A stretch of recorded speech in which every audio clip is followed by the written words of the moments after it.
Why do so many intelligent people feel hopeless?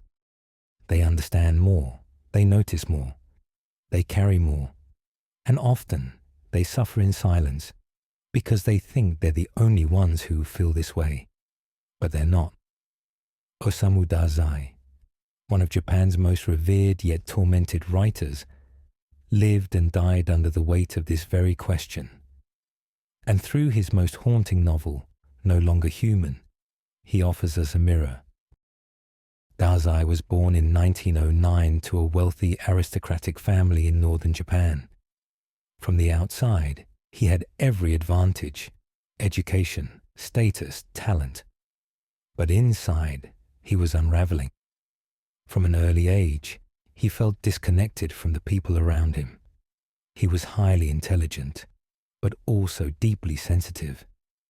He couldn't stand the social masks people wore, or the way the world rewarded selfishness and silence. Dazai attempted to take his own life multiple times. He lived through war, political chaos, addiction, and constant feelings of alienation. In 1948, at the age of 38, he ended his life, just days before his birthday. But he left behind something powerful. His final completed work, No Longer Human, is often called a semi-autobiographical novel. But it's more than that. It's a confession, a portrait, a warning. The book follows Obayozo, a man who cannot relate to others. He performs constantly, cracking jokes, drinking heavily, drifting between women and roles. But none of it feels real. Inside, he's drowning. He says, "I have always shaken with fright before human beings." This isn't just a character. This is Dazai, laid bare. He too played roles to survive: the obedient son, the charming writer, the social performer. But none of it brought peace. Like Yozo, he felt like a spectator in his own life, always pretending, always terrified of being found out. And like Yozo, he eventually stopped pretending. This is where Dazai's story becomes deeply relevant, especially to intelligent people today. We often think intelligence is a gift, and it is, but it can also be a burden when it's not balanced with emotional connection, or meaning, or rest. Because when you're intelligent, you see things others miss: the contradictions in people, the absurdity in systems, the suffering behind success. You notice the gap between how things are and how they should be, and you carry that gap inside you. That's not just difficult, it's exhausting. Psychologists have found that higher cognitive ability is linked with increased rates of anxiety, existential depression, and emotional burnout. Not because smart people are unstable, but because they are too aware and often too alone in their awareness. We live in a world that often rewards the wrong things: loudness over reflection, speed over depth, appearance over substance. In that world, the people who think deeply, feel intensely, and care genuinely are often overlooked, or worse, treated like they're broken. Obayozo says, "I had a great fear that I would be found out, that I wasn't really human."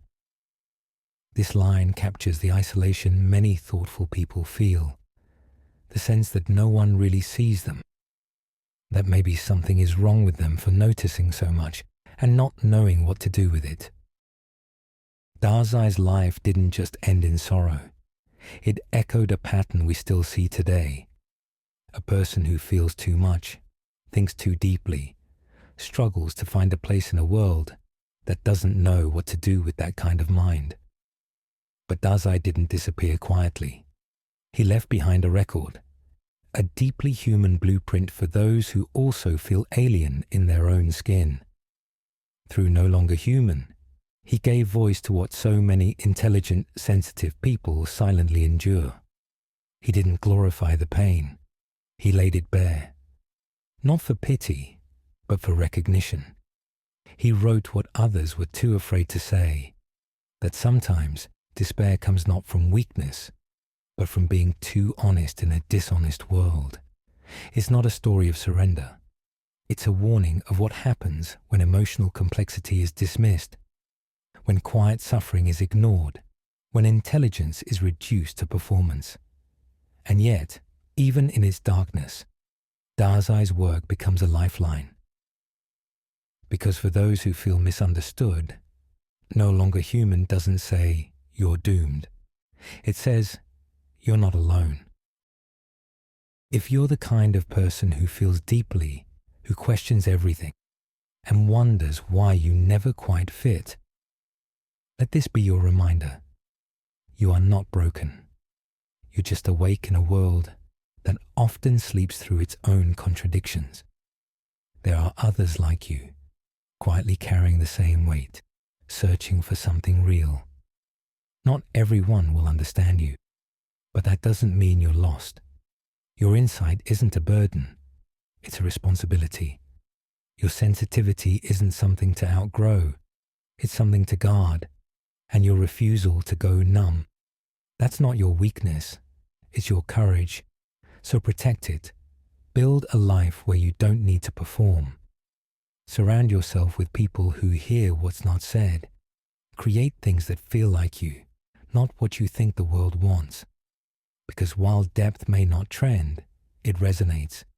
And the world doesn't need more noise. It needs people like you to see clearly, to care honestly, and to remind others what it means to be fully, painfully, beautifully human. Osamu Dazai once wrote that he was no longer human, but in telling that story, he helped thousands quietly rediscover their own humanity. That's the strange, quiet power of thoughtful minds. Even in despair, they leave behind light for others to follow. So if you ever feel hollow, overwhelmed or disconnected, like you see too much and feel too deeply, you're not broken. You're not alone. You're just awake in a world that often chooses to look away. And while the world might not always know how to hold you, your mind, your depth, and your presence still matter. If this spoke to something inside you, please click the like button and consider subscribing.